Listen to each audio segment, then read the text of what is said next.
but them views, they are amazing. It's we do what we do for the next generation. So everything we see, everything we push for and strive to get better for them is to help them. I mean, in the end of the day, you're doing for yourself, but you're also doing for yourself to show that they have this option. They have more option than we have. And that's the path supposed to take. It's supposed to get better. You know what? So somebody jotted down when we improve. Well, you know what? I'm not even going to say that. We're going to find the means, and there's probably some grants or something out there we can get. But what I would love to do is I would love to take the 13th floor and we have a passports over mugshots program. So if we're going to line you up to have you take a picture, it's going to be to take you across the way, take you someplace else. And somebody probably shrieked when I said that, or was like, oh my gosh, that's awesome. No, man, that's perfect. And I was quiet because I was writing it down. So my reaction didn't come until after I actually hit enter. But no, that is a great goal. That's a legitimate program to start, like to fund. Yeah. Get to draw behind. Yep. Yeah. Look at y'all. I love when I tell these guys something and it catches on with them and you can see their brains going to work. already. I'm like, I got funders in there. I can do it. I can call my neighbors. They got people already. All right. Faisal, let's go to you, man. And you know, as you being the closest person that lives to me, I mean, obviously we all, you know, participated in, and were a part of, you know, what Ian had and has going on. Mm-hmm. But for what you have going on, you know, I've been here to witness some of it. So yeah, man, the mic is yours. Let's talk about your learnings this summer. Shoot. Well, okay. First thing I start with my brother-in-law getting engaged. That was a big deal because he's old, and we didn't think he would. So that was cool. I need you to back up, man. In a good way, not a bad way. I'm older than him. You are, but you're already married. You don't get the pressures of having to be the first son to get married and have their kid and then hold the legacy up. It's a lot of pressure. So that was a really big move for him. So shout out to Obi. If you're listening to this, he was on the podcast time ago. So shout out to him. He's gotten his he's I think right now over in London right now with his fiance, soon to be wife. That's big. I'm trying to think what else was big today. I think this was a really quiet summer, more quiet than normal for me. I had a lot of just general learning.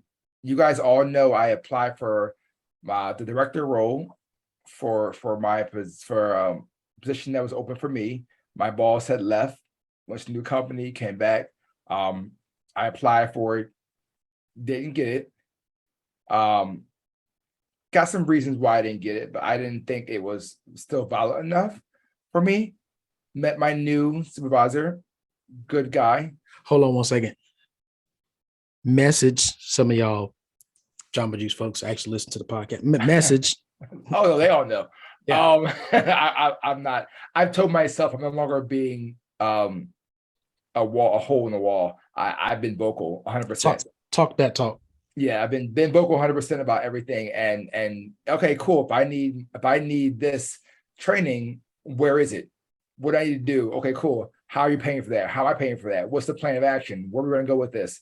So and then also the whole thing of like, all right, well, if my worth is this, I'll give you that. And if it's not that, then okay, cool. I'll adjust and go somewhere else, do something else for it. But you know, right now everything is good. My new boss is a good guy, been around for a while at the company. A lot to learn from him. So I'm learning and taking. And EJ made it clear to me that there are things that happen for a reason. And those things that happen, you pull what you can and you pull what you need to for the next steps. Okay. So I was like, don't take it as a step backwards. Take it as a cool, well, there's a reason why you're here. I'm going to pull everything I can out of you. And then I'll take that and put it in my bag of tricks to go on wherever it may need to be. So yeah, that was the summer. Then then COVID had its run on rental properties and the renters, and my renters were great all the way until probably March. No, maybe like February, March. And then all of a sudden it was we'll wait till the government pays the rent. So 2 months go by, 3 months go by, nothing. Then a check comes in from good old Prezzo, drops that federal check over. Cool, great. And then 1 month, 2 months, 3 months again passes by. And then all of a sudden the program is done. Go back to work. It's over. So now all that back payment is missing. You have to now go to court to get them evicted. Courts were finally opened up in June. So now you're on a wait list for 2 months or so to get anyone out of the property. New Jersey is not landlord friendly at all. It's one of the states that still is, and like New York too, one of the states that are heavily for the resident. So even though they aren't paying their rents, you still got to go through the full process of taking them to court, doing the process, sending the summons, getting things signed off. They got to sign their part, 14 days here, 14 days here. In the meantime, that's months and months added onto the process. So fast forward finally to getting the injunction. They are now being locked out of the property. That is a 5-day process, which confused me because if you're locked out of the property, how do you get 5 days to be locked out of a property? So they probably do some scheduling, like, oh, you're locked out now, you can come back. Exactly, come back and get your stuff, so forth. So of course, these people decide to the lock their chain. They gave the 5 days, say, okay, by Sunday, give us, you got to get out of there, no problem. Sunday comes, they didn't come back. My property manager starts to go through, lock the doors, change locks. These guys break into the back window to get their stuff out of there finally, because I guess now is the 6th day. I went in now, it's a Monday or Tuesday. So they're going in there getting stuff. We finally have the crew go over there, like with them. My dad's down in Jersey, so he's there. He's the ex-cop, so he's like, all right, cool, I'll go over there, no problem. So he's flashing where he needs to flash. Things get a little easier, and then they're like packing stuff up. If I tell you, this place looked like an episode of Hoarders, but junior hoarders. There was stuff everywhere. Probably at least, if I count it right now, it's $16,000 in like damages and getting it all fixed up and everything else for the process. Somebody on top moved of their, rent. huh? On top of rent. Oh, on top of the mortgage that wasn't being paid. Yeah, 100%. Yeah. So the weird thing is that someone, and I'm gonna send pictures. So we're gonna put some stuff on 13th floor. I got shots of some stuff that's just like, how, why?